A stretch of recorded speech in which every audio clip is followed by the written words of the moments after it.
Salut, c'est la Minute Café Science avec JF. Si t'es curieux et que t'aimes apprendre des trucs, abonne-toi.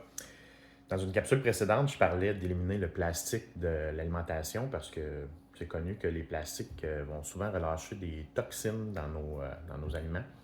Par exemple, le plastique des bouteilles d'eau est hydrosoluble, donc une bouteille d'eau qui traîne longtemps, il y a un petit peu de plastique qui se ramasse dedans.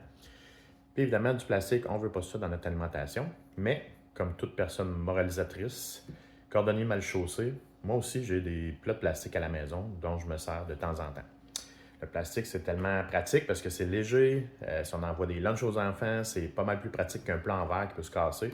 Donc, je n'ai pas besoin de vous expliquer pourquoi on aime les plats en plastique habituellement puis pourquoi on en utilise autant dans le monde. Ce qu'il faut savoir par contre, c'est que ces plats-là, ils ont un usage recommandé, si on veut, pour lesquels ils ont été testés et approuvés. Hein? Quand on dit que le plastique est food grade là, ou que c'est un plastique alimentaire, c'est qu'on prétend qu'il est bon pour la santé si on l'utilise de façon adéquate. Je vais vous donner un exemple. Moi, j'adore les plats de crème glacée Quaticook. Shout-out à Quaticook, qui fait de la très bonne crème glacée, je ne suis pas payé pour le dire. Mais les plats sont aussi écœurants parce que les formats sont beaux, sont hermétiques, les plats, puis on peut autant ramasser des bébites avec ça que s'en servir pour la conservation. Mais les plats de la crème glacée Quaticook, par exemple, sont faits pour quoi? Pour conserver des produits congelés.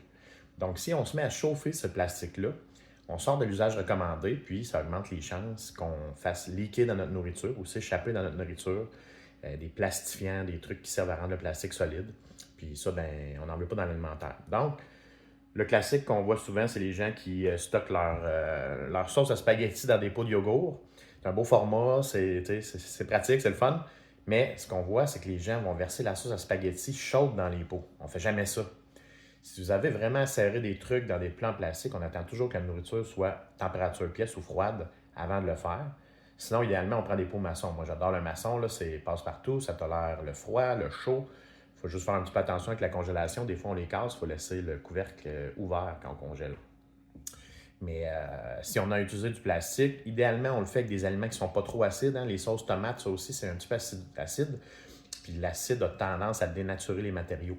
Donc, si possible, on évite, mais si on le fait, au moins, on attend que ça soit froid. Comme ça, on limite l'impact de la chaleur sur le plastique. Parce qu'une fois que le plastique a été déformé, puis dénaturé par la chaleur, après ça, il va relâcher des toxines en continu.